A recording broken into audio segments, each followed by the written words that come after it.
नमस्कार प्यारे विद्यार्थियों और युवा साथियों, कैसे हो।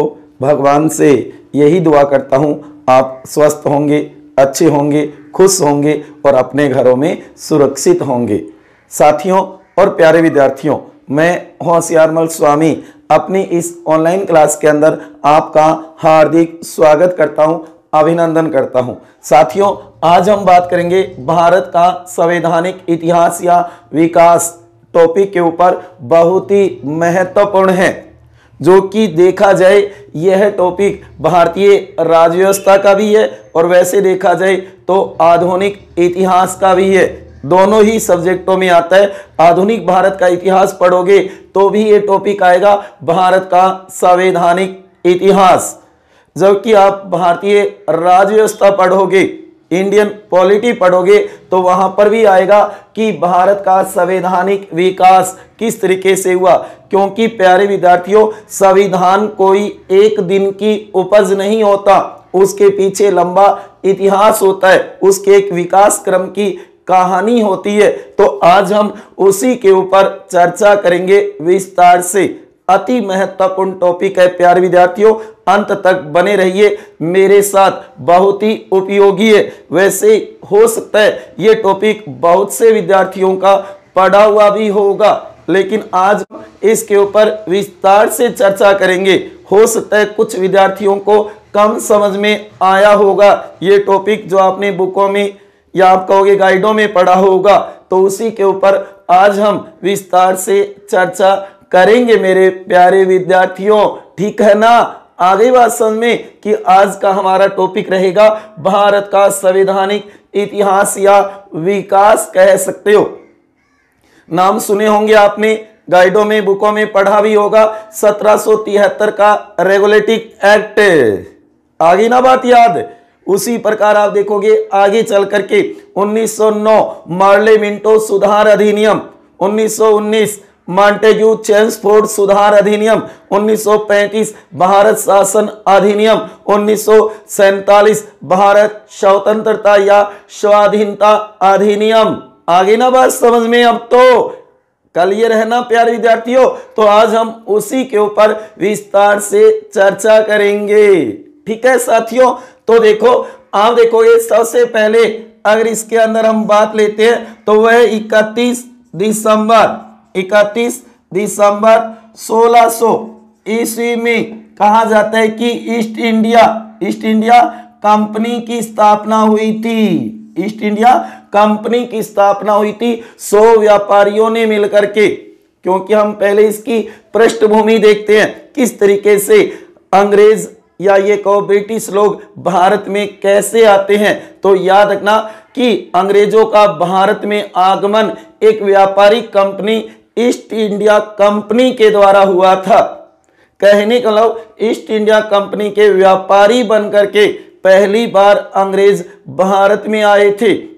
क्योंकि उस समय कहा जाता है कि 31 दिसंबर 1600 ईस्वी में जब इंग्लैंड लंदन में ईस्ट इंडिया कंपनी की स्थापना हुई, वहां की महारानी, उस समय महारानी थी एलिजाबेथ प्रथम, उन्होंने उसी दिन कहा जाता है कि 15 वर्ष के लिए व्यापारी एक प्रकार से अधिपत्र या राजपत्र जारी कर दिया। व्यापारियों को अनुमति दे दी कि आप जाओ, भारत के अंदर जाओ, अफ्रीका में जाओ, दक्षिणी पूर्वी एशिया के अंदर जाओ, व्यापार करने के लिए ये अनुमति दे दी थी 15 वर्षों के लिए। उसी दिन जिस दिन 100 व्यापारियों ने मिलकर के ईस्ट इंडिया कंपनी की स्थापना की थी। आई क्या बात समझ में। तो उसके बाद में कहते हैं कि भारत आने वाला पहला राष्ट्रदूत, जो कि ईस्ट इंडिया कंपनी का राजदूत बनकर के व्यापारिक अनुमति के लिए भारत आया था। बताओ कौन था पहला राजदूत भारत आने वाला, जो कि याद रखना 1608 के अंदर आप देखोगे विलियम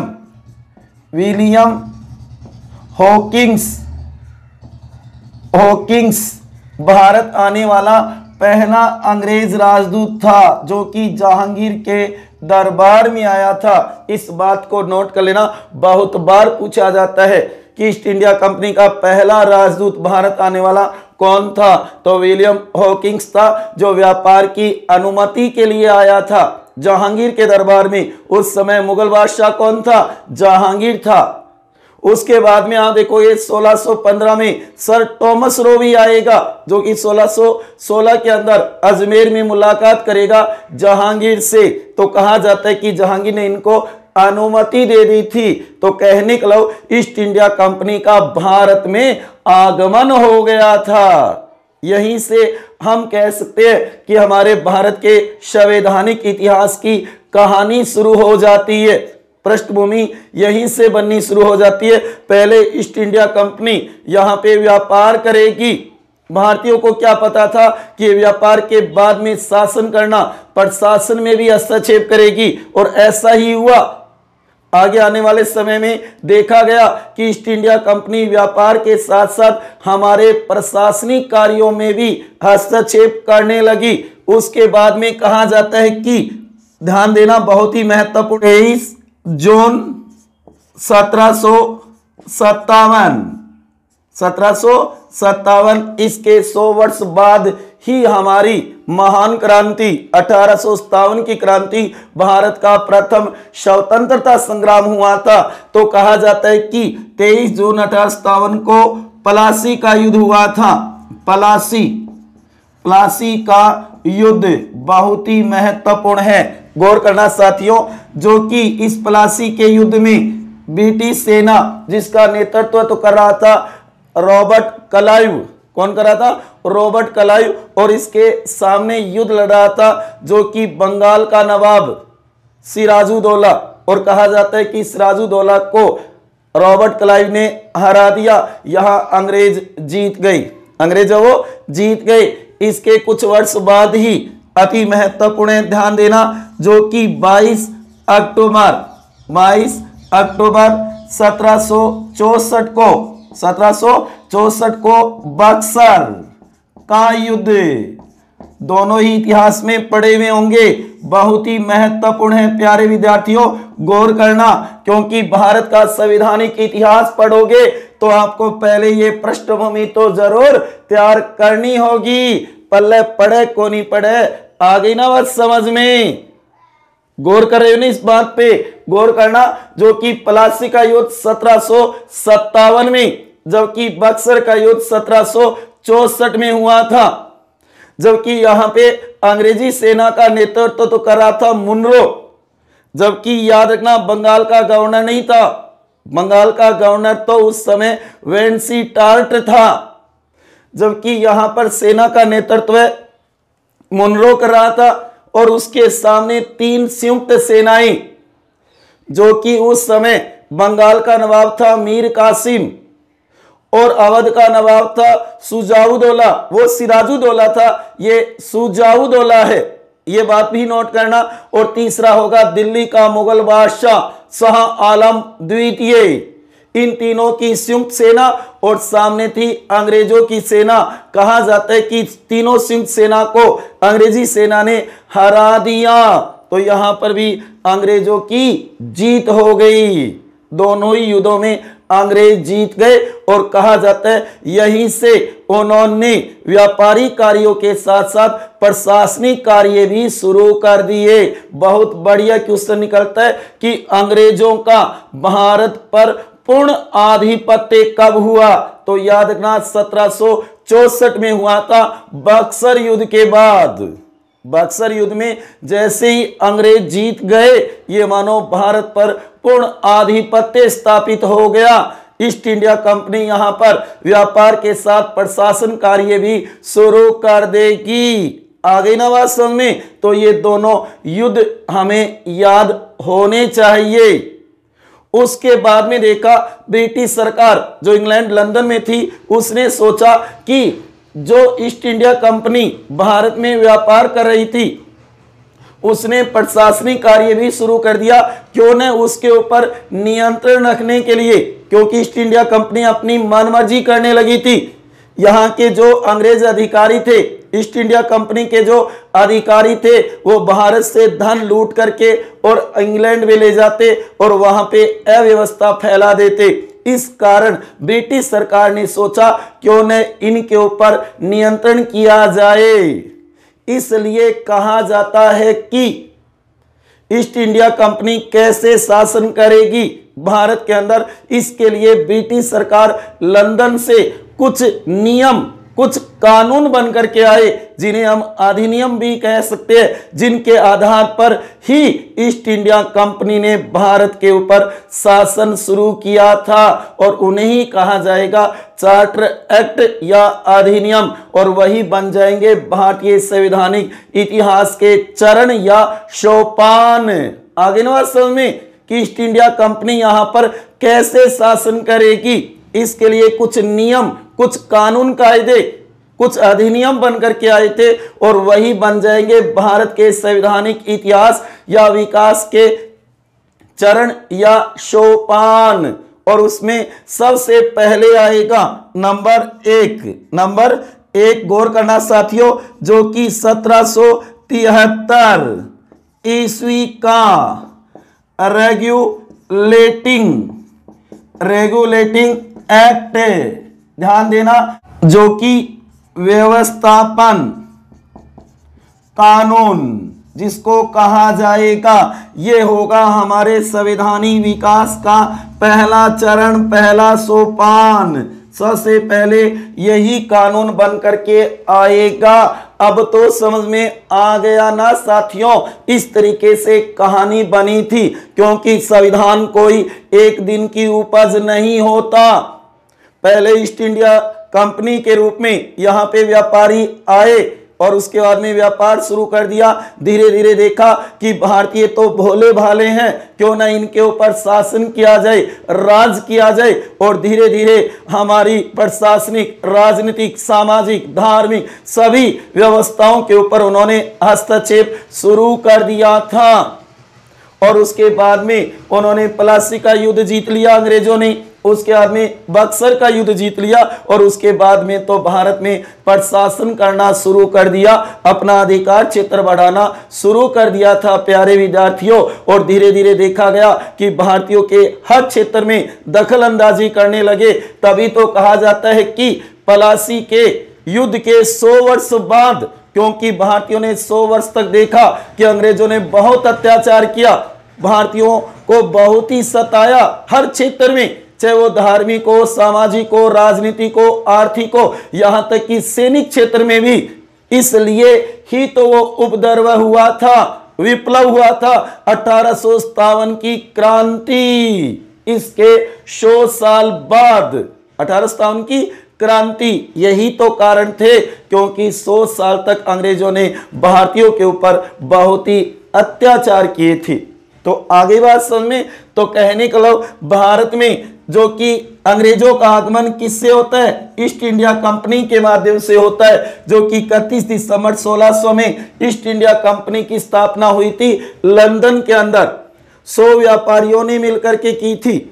उस समय की महारानी थी एलिजाबेथ प्रथम, उसने एक राजलेख जारी करके व्यापारियों को 15 वर्ष की व्यापार की अनुमति दे दी कि आप जाओ विदेशों में व्यापार कर सकते हो। तो उसी समय कहा जाता है कि ईस्ट इंडिया कंपनी भारत भी आ जाती है। और उससे आगे को ये क्वेश्चन सबसे पहले आता है बहुत बार कि भारत आने वाला पहला ईस्ट इंडिया कंपनी का राष्ट्रदूत कह दो या राजदूत कह दो, पहला व्यापारी कौन था? गौर करना, विलियम हॉकिंस था। जहांगीर के दरबार में आएगा। उस समय मुगल बादशाह कौन था साथियों? जहांगीर था। उस समय मुगल बादशाह अकबर मत कर देना, अकबर की तो 1605 में मृत्यु हो जाती है। उसके बाद में 1615 में सर टॉमस रो, ये भी तो आपने पढ़ा होगा, जबकि मुलाकात 1616 में होगी, आएगा 15 में, ठीक है ना। तो उन्हें व्यापार की अनुमति मिल जाती है और ईस्ट इंडिया कंपनी ये मानो भारत में स्थापित हो जाती है। तो पहले तो वो व्यापार करते हैं और व्यापार करने के बाद में उन्होंने 2 बड़े युद्ध लड़े यहाँ के प्रमुख शासकों से। और ज्यादा क्षेत्र कौन सा? बंगाल। क्योंकि आपने देखा बंगाल उस समय संपन्न क्षेत्र में था, बंगाल है, उड़ीसा है, बिहार, इस तरीके से, क्योंकि समुद्री मार्गों से आते तो कलकत्ता जो कि आप देखो बहुत ही प्रमुख और महत्वपूर्ण बंदरगाह था, इसलिए पहले कहां पे अधिकार हुआ था, बंगाल पे हुआ था। फिर ओडिशा, फिर कहते बंबई, मद्रास, प्रेसिडेंसी जो क्षेत्र थे ना उनके ऊपर। और कहा जाता है कि जैसे ही बक्सर का युद्ध उन्होंने जीत लिया, उसके बाद में भारत के ऊपर अंग्रेजों का पूर्ण आधिपत्य हो गया। आ गई ना कहानी समझ में? अब तो क्लियर है ना? हमें इतिहास को, राजनीति विज्ञान को रटना नहीं है, समझना है प्यारे विद्यार्थियों। पल्ले पड़े को नहीं पड़े, क्लियर है ना? ठीक है, ठीक है, ठीक है साथियों। उसके बाद में कहते हैं कि ब्रिटिश संसद, पार्लियामेंट, जो कि कहा जाता है ना कि ब्रिटेन की संसद संसदों की जननी है, अमेरिका का संविधान संविधानों का जनक है, क्योंकि सबसे पहले पार्लियामेंट जो कि हम कहते हैं संसद कहां बनी थी, इंग्लैंड में बनी थी, और संविधान पहला लिखित और निर्मित अमेरिका का है। ये बात भी हमेशा नोट रखना दिमाग में। हाँ साथियों, उसके बाद में देखा कि कंपनी यहां पर एक प्रकार से अपनी मनमर्जी करनी शुरू कर दी थी, चाहे वो व्यापारिक कार्य में हो, चाहे आप कहोगे प्रशासनिक कार्य में हो। तब ब्रिटिश संसद ने उनके ऊपर नियंत्रण करने के लिए, उनके ऊपर अंकुश लगाने के लिए कुछ नियम कानून कायदे भेजे। गौर करना साथियों, कुछ नियम कानून कायदे भेजे यहां पर, जिन्हें हम चार्टर एक्ट कहेंगे। गौर करना, ये दो भागों में बंटेगा, जो कि पहले चार्टर एक्ट कहलाएंगे, जो कि 1853 तक, 1858 के बाद में ये अधिनियम बन जाएंगे। दो भागों में आप इन्हें देख सकते हो साथियों। गौर करना, इसके बाद में आप देखो 20 साल बाद दूसरा आएगा, 20 साल बाद, जो कि कब, 1793 में। वैसे तो 1784 में पिट्स इंडिया एक्ट अधिनियम भी आएगा, चार्टर एक्ट। जबकि उसके बाद में देखोगे तीसरा आएगा, गौर करना, 1813 में। उसके बाद में चौथा आएगा 1833 में, चार्टर एक्ट नाम है इनके। उसके बाद में पांचवा आप देखोगे, जो कि 1853 में, 1853 में। गौर करना साथियों, जो कि 1773, 20 वर्ष बाद 1793, फिर 20 वर्ष बाद 1813, फिर उसके बाद में आएगा 1833 में, उसके बाद में आएगा 1853 में। इन्हें तो कहा जाएगा चार्टर एक्ट। ब्रिटिश संसद द्वारा पारित किया गया अंतिम चार्टर एक्ट कौन सा था? तो 1853 का था। उसके बाद में देखा गया कि 1857 की जो क्रांति हुई तो अंग्रेज उसमें विफल नजर आ रहे थे, तब तुरंत अधिनियम लाया गया और ईस्ट इंडिया कंपनी के शासन का अंत किया गया। सीधे क्राउन के हाथों में, सीधे महारानी के हाथों में चला गया भारत का प्रशासन। अब अधिनियम बन के आएंगे, क्योंकि उस समय भारत परिषद बना दी जाएगी, भारत परिषद का निर्माण कर दिया जाएगा वहां पे, और एक भारत मंत्री या सचिव पद बना दिया जाएगा लंदन में, जो भारतीय मामलों को देखेगा। भारतीय मामलों के लिए एक मंत्री बना दिया गया वहां पे। तो उसके बाद नंबर 6 पे, जो कि 1858 ये अधिनियम होंगे। उसके बाद में नंबर 7 आप कह सकते हो बहुत ही जल्दी 1861 का अधिनियम आएगा। उसके बाद में आप कह सकते हो 1892, जो कि है प्रत्येक चुनाव। याद रखना प्यारे विद्यार्थियों, अति महत्वपूर्ण क्वेश्चन है। उसके बाद में 1909 और उसके बाद में आप देखोगे 1919 का अधिनियम, मॉन्टेग्यू चेम्सफोर्ड सुधार अधिनियम। और उसके बाद में आएगा 1935। ये तो आपने देखे होंगे, जो कि लगभग सिलेबसों में मिलेंगे। हालांकि ये टॉपिक प्यारे विद्यार्थियों कुछ सिलेबसों में नहीं होता, लेकिन अधिकांश में होता है भारत का संवैधानिक विकास। क्योंकि संविधान कोई एक दिन की उपज नहीं होता, उसके पीछे लंबी कहानी होती है, लंबा विकास क्रम होता है। और उसके बाद में आप कह सकते हो जो कि अंतिम अधिनियम जो कि 1947 भारत स्वतंत्रता अधिनियम, गौर करना प्यारे विद्यार्थियों, जो कि इन्हें तो कहा जाएगा चार्टर एक्ट। ध्यान दो साथियों, इनका नाम तो होगा चार्टर एक्ट, इनका नाम तो क्या होगा, चार्टर एक्ट होगा, जबकि इन सभी को कहा जाएगा, इन सभी का नाम होगा अधिनियम। हाँ, ये अलग बात है कि एक प्रकार से जो उस समय के गवर्नर जनरल कह दो, भारत सचिव या मंत्री, उन्होंने अपने नाम से, जैसे कि 1909 का मार्ले मिंटो सुधार अधिनियम, मार्ले उस समय सचिव था, मिंटो भारत का वाइसराय गवर्नर जनरल था। वहीं 1919 को मॉन्टेग्यू चेम्सफोर्ड सुधार अधिनियम, जो कि मॉन्टेग्यू उस समय भारत का सचिव या मंत्री पद पे था, जबकि चेम्सफोर्ड उस समय भारत का वाइसराय या गवर्नर जनरल था। इसलिए इनका नाम होगा अधिनियम। गौर करना, जो कि 1935 का अंतिम सुधार अधिनियम माना जाता है, जिसे भारत सरकार या भारत शासन अधिनियम 1935 कहा जाता है। भारतीय संविधान पर सबसे ज्यादा प्रभाव इसी का तो पड़ा था। लगभग आप देखोगे 3/4 भाग यहीं से तो लिया गया था। कहने का मतलब है 75% हिस्सा इसी का है भारतीय संविधान में। लगभग 250 अनुच्छेद यहीं से तो लिए थे। अगर आपको सुधार अधिनियम पूछे तो 1935 का होगा, और जबकि आपको अंतिम अधिनियम पूछे कि वीटी सरकार द्वारा पारित किया गया अंतिम अधिनियम कौन सा है, तब 1947 भारत स्वतंत्रता या स्वाधीनता अधिनियम। भारत 2 अधिराज्य, भारत में क्या 2, एक पाकिस्तान और एक भारत, वो यही है 1947 का, जो आगे हम विस्तार से पढ़ेंगे। प्यारे विद्यार्थियों, ये आपके ध्यान में होना चाहिए। अब इसके अंदर आपको महत्वपूर्ण विशेषताएं, जैसे कि 1773 ईस्वी का रेगुलेटिंग एक्ट, जिसे व्यवस्थापन कानून कहा जाता है, इसके प्रमुख प्रावधान कह दो, विशेषता कह दो, लक्षण कह दो, या आप कहोगे कि व्यवस्थाएं कह दो।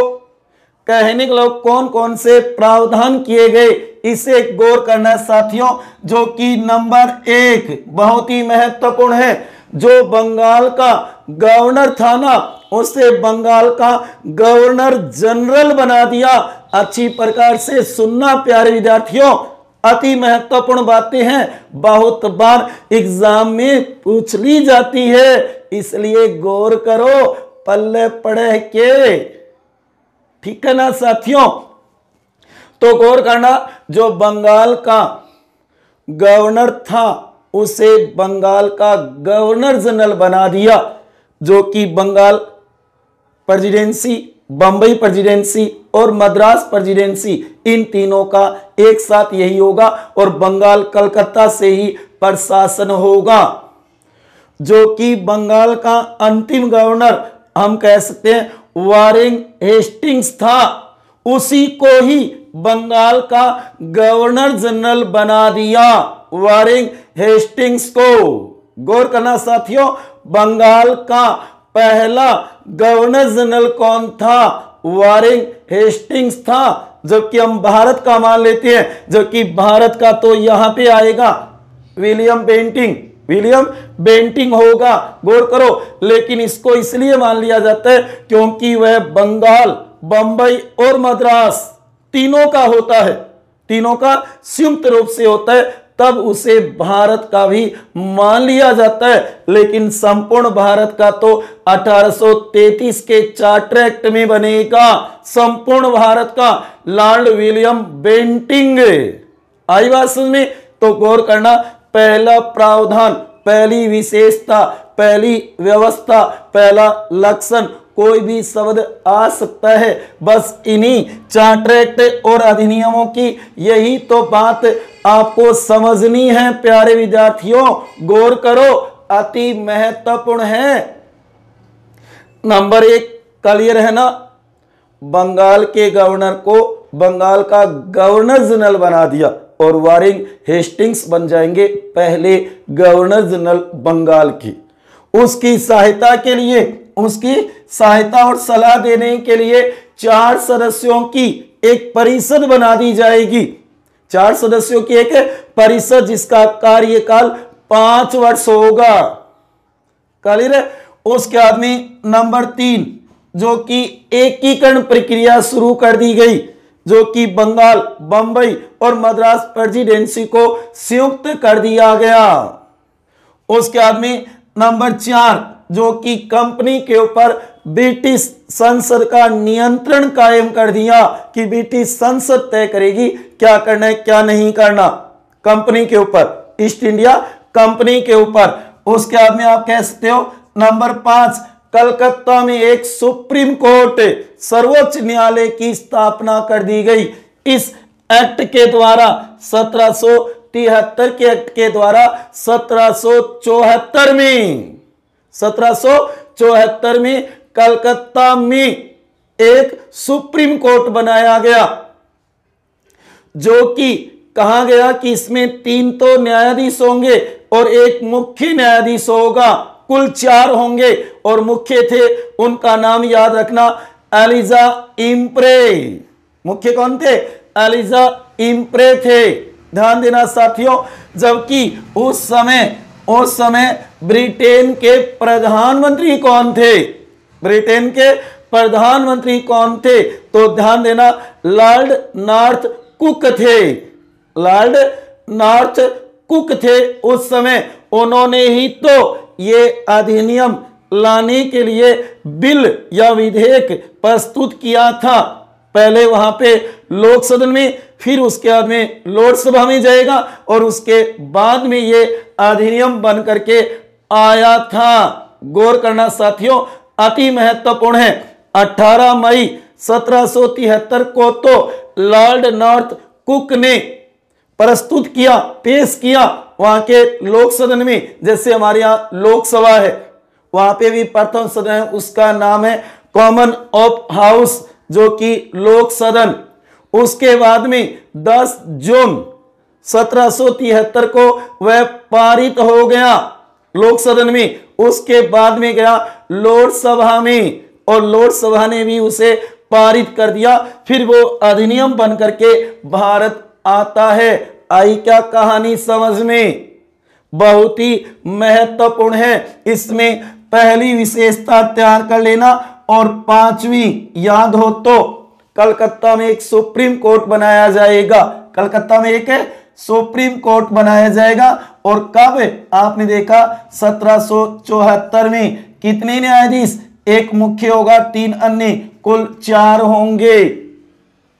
इस तरीके से आपको सभी एक्टों की, सभी अधिनियमों की अति महत्वपूर्ण विशेषता तैयार करनी है, प्रावधान तैयार करनी है। बस क्वेश्चन उन्हीं से आता है, क्वेश्चन उन्हीं में से बनाया जाता है। अगर आपको ये टॉपिक लंबा लगे तो मेरा तो मानना यही है, मेरा अनुभव ये कहता है कि महत्वपूर्ण जो प्रावधान विशेषता है ना, उन्हीं को तैयार कर लो। ज्यादा डीपली जाने की जरूरत नहीं है साथियों, क्योंकि इसमें जैसे मैंने कहा ना, इसकी 2 विशेषता ही महत्वपूर्ण है।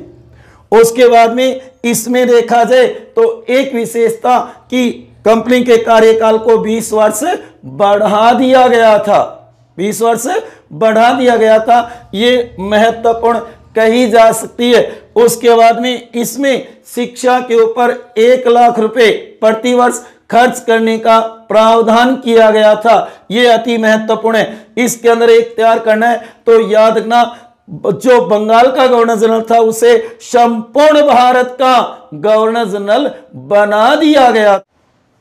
उसके बाद में 53 में देखा जाए तो अंतिम चार्टर एक्ट था, जो आप देखो ये ICS की परीक्षा होती थी उस समय, उसमें भारतीयों को अनुमति दे दी बैठने की, ऐसा भी देखा गया था। हाँ जी, 58 में आपने देखा बहुत बड़े बदलाव परिवर्तन हुए कि ईस्ट इंडिया कंपनी के शासन का अंत कर दिया और भारत का शासन सीधे कहां से होगा, ब्रिटिश क्राउन से होगा, महारानी के नियंत्रण में आ गया और वहां पे एक परिषद होगी 15 सदस्यों की, तो यहां पे एक परिषद भी बना दी गई। भारत परिषद का निर्माण किया गया, भारत मंत्री पद, सचिव पद का भी निर्माण किया वहां पे लंदन में भारतीय मामलों के लिए, और एक अति महत्वपूर्ण और जो कि गवर्नर जनरल था ना, उसे वाइसराय की उपाधि भी दे दी गई। गवर्नर जनरल भी रहेगा और वाइसराय भी रहेगा। गौर करना साथियों, जब देसी भारत का, देसी रियासतों का जो भारत था तब तो वो वाइसराय के रूप में काम करेगा, और जो ब्रिटिश भारतीय प्रांत, ब्रिटिश भारत है ना, तब वह गवर्नर जनरल के रूप में काम करेगा। लॉर्ड केनिंग को ही बनाया। गौर करना साथियों, 1857 की क्रांति के समय भारत के गवर्नर जनरल कौन थे, तो लॉर्ड केनिंग थे, और पहले वाइसराय भी वही बनेंगे। फिर 61 में कहते हैं कि अध्यादेश की शक्ति दे दी गई गवर्नर जनरल को, जो वर्तमान में हम राष्ट्रपति के पास देखते हैं। उसके बाद में 92 में एक ही याद कर लेना, जो कि अप्रत्यक्ष चुनाव प्रणाली शुरू हुई थी। उसके बाद में 9 में अति महत्वपूर्ण जो बार बार पूछा जाता है, कौन सा, सांप्रदायिक चुनाव प्रणाली शुरू, सीमित और भेदभाव पर आधारित मताधिकार, मुसलमानों को पृथक प्रतिनिधित्व, ये तो पढ़ते ही हो ना, तो इसलिए इसे तो तैयार कर लेना। पार्लियामेंटो सुधार अधिनियम, जो कि प्रशासन और विधि निर्माण दोनों में भारतीयों को भागीदार कर लिया था। वहीं 1919 में एक ही याद करना अति महत्वपूर्ण, प्रांतों में द्वैध शासन शुरू कर दिया, आरक्षित और हस्तांतरित विषय बांट दिए प्रांतों में। गौर करो साथियों, 1919 मॉन्टेग्यू चेम्सफोर्ड सुधार अधिनियम। उसके बाद में 1935 प्रांतीय स्वायत्तता, प्रांतों में रह शासन समाप्त करके केंद्र में लागू कर दिया, जो हुआ नहीं था।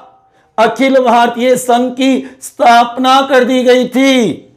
हरिजनों को भी पृथक प्रतिनिधित्व दे दिया गया था, जबकि सिख, ईसाई, आंग्ल और यूरोपियन को 1919 में ही दे दिया था। मुसलमान तो है ही है, और यहां पे 2 आधी राज्य बना दिए। आई बात में ऐसी विशेषताएं तैयार कर लेना साथियों, और इसमें सबसे महत्वपूर्ण ये है, इन्हें तो जरूर तैयार किया करो जब भी कोई कंपटीशन या एग्जाम की तैयारी करते हो, तो इस तरीके से इनके प्रावधान देख सकते हो। ये था भारत का संवैधानिक इतिहास विकास, जो मैं बार बार कह रहा हूं ना प्यारे विद्यार्थियों, किसी भी देश का संविधान एक दिन की उपज नहीं होता, उसके पीछे लंबा इतिहास होता है। तो प्यारे विद्यार्थियों, आपने देखा 1773 ईस्वी का रेगुलेटिव एक्ट हमारे संवैधानिक विकास का पहला चरण, पहला सोपान, पहला प्रयास हम कह सकते हैं, जिसके द्वारा व्यवस्थापन कानून बन करके बहुत ही अच्छी व्यवस्थाएं भारत में पहली बार देखने को मिली थी। इसमें जो कमियां रह गई उसके बाद में कहते हैं कि 1784 में पिट्स इंडिया एक्ट पारित होकर के आता है। वैसे तो कहा जाता है ना कि कंपनी को 20-20 वर्ष की अनुमति दे दी गई, लेकिन यहां पर नहीं दी।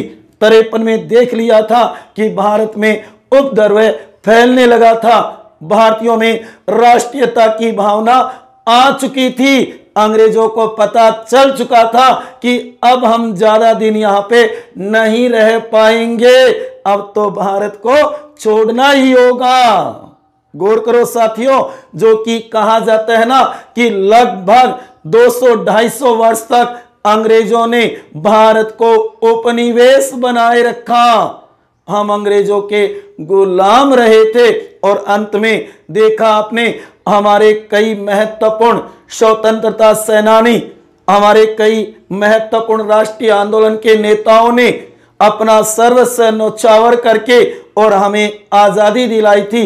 और आज देखो, भारत एक स्वतंत्र राष्ट्र या राज्य है और दुनिया में अपनी अलग पहचान बनाता है। इंडिया, चक दे इंडिया। तो कहने का मतलब यही है कि आज हमने बात की भारत के संवैधानिक इतिहास की। जहां तक मेरे को विश्वास है, आपके आज कुछ कहानी समझ में तो आई होगी। इतना दिन तो आप इसका रटाफिकेशन करते थे, गाइडों में थोड़ा पढ़ते नहीं, क्यों रुचि भी नहीं होती इसमें। टॉपिक भी बड़ा है और हार्ड भी है, लेकिन एक एक को क्रम से तैयार करते हुए चलोगे तो इजी भी बहुत है। साथियों, एक एक को तैयार करना, प्रावधान बताना कि कौन कौन से प्रावधान है, उसके अकॉर्डिंग ही तैयार करना और ज्यादा इन तीनों को तैयार करना है। चाहे आप कोई भी कंपटीशन की तैयारी कर रहे हो, चाहे राजस्थान पुलिस हो, चाहे पटवार हो, चाहे आप कोई टीचिंग लाइन हो, सेकंड ग्रेड हो, फर्स्ट ग्रेड हो, चाहे कॉलेज व्याख्याता हो, चाहे आप कहोगे आरएस हो, आईएएस हो, रेलवे, बैंक, एसएससी, लगभग कंपटीशनों में आपको मिलेगा भारत का संवैधानिक इतिहास।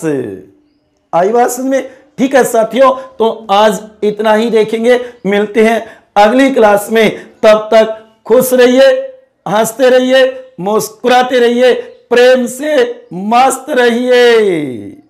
साथियों, आपका बहुत बहुत धन्यवाद जो आपने अपना कीमती समय निकाला है, इस वीडियो को देखा और समझा है। इसी के साथ जय हिंद, जय भारत। ओके साथियों, प्यारे विद्यार्थियों।